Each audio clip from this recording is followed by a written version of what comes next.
खुलुमबाय बड' latest update channel नोंथांखौ बयखौबो बरायबाय। दिनैनि फार्स्ट आपडेटआनो जाहैबाय बर'नि मुंदांखा लिरगिरि रोंसारि कमल कुमार ब्रह्मनि बिसि मिलापति ब्रह्मआ रोंसारि जाबाय। बर'नि मुंदांखा लिरगिरि लोगोसे समाज सिबियारि रोंसारि कमल कुमार ब्रह्मनि बिसि मिलापति ब्रह्मआ मैया गोब्राब बेरामजों लवार आसाम देहा फाहामसालियाव जोबथा हांबोयो। बिथांनि रोंसारि जानायाव बर'नि गोबां दैदेनगिरि आरो दोलो आफादफोरा गोथौ दुखु मोननाय फोरमायदों।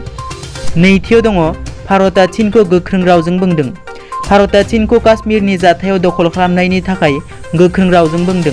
मिथिनाय बादिब्ला चीनआ काश्मीरखौ लानानै UN सिकिउरिटि काउन्सिलाव सावरायदोंमोन, नाथाय बे सावरायनाया फैमाल जायो, जायखौ लानानै भारतआ चीनखौ काश्मीरनि जाथायनिफ्राय जानगाराव थानो खावलायो।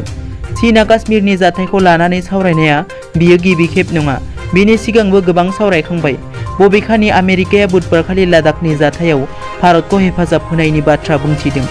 मख'नो गोनांदि लादाखआव भारत चीननि गेजेराव दाङाबाजि जालांनायनि उननिफ्रायनो मोननै हादरनि सोमोन्दोआ गाज्रिसिन जादों। थामथियाव दङ चीनआव गोदान बेराम सोमजिनायजों सा 7 सुबुंनि जिउ खहा। कर'ना भाइरासनि गोसारनाया दासिमबो जोबथानाय मुंखौ लायाखै।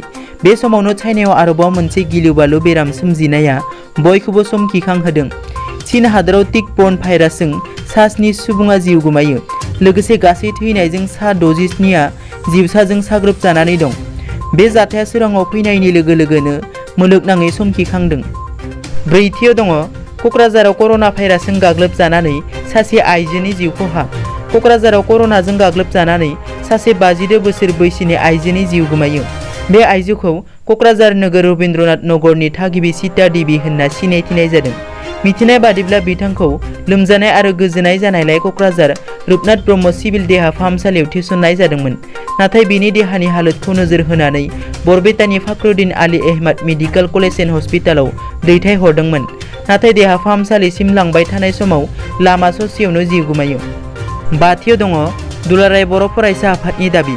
रायजोनि सोलोंथाइ मन्थ्रि डक्टर हिमन्त बिश्व शर्माया थांनाय साननैसो सिगां मोनसे खौरांगिरि मेलनि गेजेरजों आसामनि गं 16 फरायसालिमाफोराव बिगियान आयदा सोसननो थांखि लानायखौ नोजोर होनानै BTC आरो BTCनि बायजोआव थानाय गं 12 फरायसालिमाफोराव बिगियान आयदा थिसननो दाबि दैखांदों एबसुआ।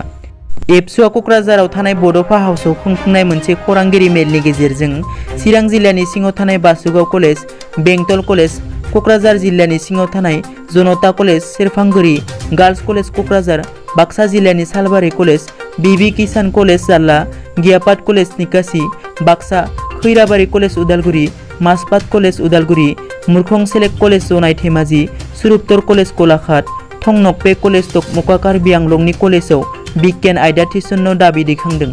बेनि अनगायैबो एबसुनि नेहाथारि खोरोमदाव औवारिया बुंबावोदि बिटिआर ओनसोलनि गं 711 गुदि फरायसालि, गं 235 गेजेर खोलोब फरायसालि आरो गं 75 HS फरायसालिफोरखौ सरकारि खालामनांगौ होननानै गोख्रों दाबि दैखांदों।